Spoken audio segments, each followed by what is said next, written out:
Constable પૂનમ બુધવારે સવારે 10:30 વાગ્યે અટારી વાઘા બોર્ડરથી ભારત પરત ફર્યા.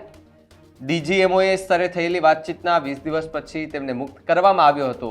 તેમની તબિયત તપાસ માટે લઈ જવામાં આવ્યા છે. પૂછપરછ બાદ તેમને ઘરે જવા દેવામાં આવશે તેવું પણ માહિતી મળી રહી છે.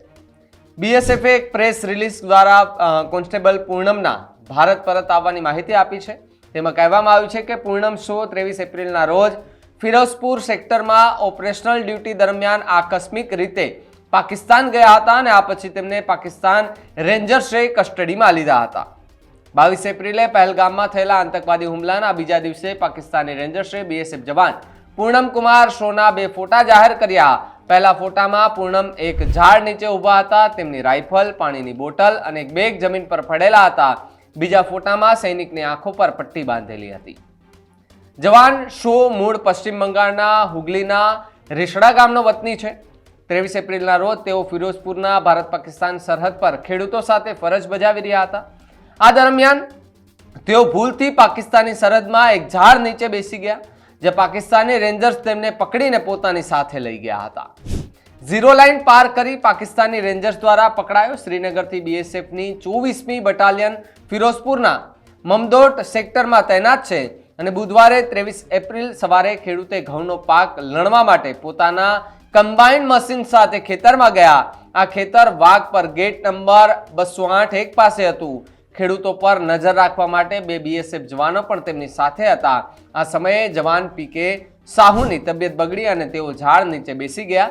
ઝાડ સરહદની પેલે પાર હતું. પછી પાકિસ્તાની રેન્જર્સે તેને ઘેરી લીધો અને તેને પકડી લીધો અને તેના હથિયારો પણ ત્યાં છીનવી લીધા હતા. બીએસએફ અધિકારીઓ ઘટના સ્થળે પહોંચ્યા અને છોડાવવાનો ઇનકાર કર્યો. બીએસએફના વરિષ્ઠ અધિકારીઓ અને જવાન પીકે સાહુને પાકિસ્તાની રેન્જર્સ દ્વારા પકડ્યાના સમાચાર મળતા જ તેઓએ તાત્કાલિક ઘટના સ્થળે પહોંચી ગયા હતા અને પાકિસ્તાની રેન્જર્સ સાથે વાટાઘાટો શરૂ કરી. તેમને કહેવામાં આવ્યું છે કે આ સૈનિકની થોડા દિવસ પહેલા બદલી કરવામાં આવી હતી. તેને ઝીરો લાઇન વિશે ખબર નહોતી. તેણે ભૂલથી એ ઝીરો લાઇન ઓળંગી તે ત્યાં પહોંચી ગયો છે. તેને મુક્ત કરવા માટે કહેવામાં આવ્યું, પરંતુ પાકિસ્તાની રેન્જર્સે ના પાડી દીધી. ભારતે જે હુમલો કર્યો પાકિસ્તાન પર, એના કારણે કદાચ એ ડરેલું પાકિસ્તાન, ગભરાયેલું પાકિસ્તાન, એ ભીખ માંગ્યું પાકિસ્તાન, એને વધુ ડર લાગ્યો કે જો આપણે આ જવાનને નહીં છોડીશું તો ક્યાંક આપણી સાથે ખોટું થશે. અને જે રીતે એ અભિનંદનને છોડવામાં આવ્યો એ જ રીતે આજે પીકે સાહુને પણ છોડવામાં આવ્યો. ત્યારે પાકિસ્તાને ભારતના બીએસએફ જવાન એ પૂનમ કુમાર શોને મુક્ત કર્યો છે. આ ભારત માટે ખૂબ મોટી ગર્વની વાત કહેવાય. આ ભારતની સૌથી મોટી આ પણ એક જીત કહેવાય.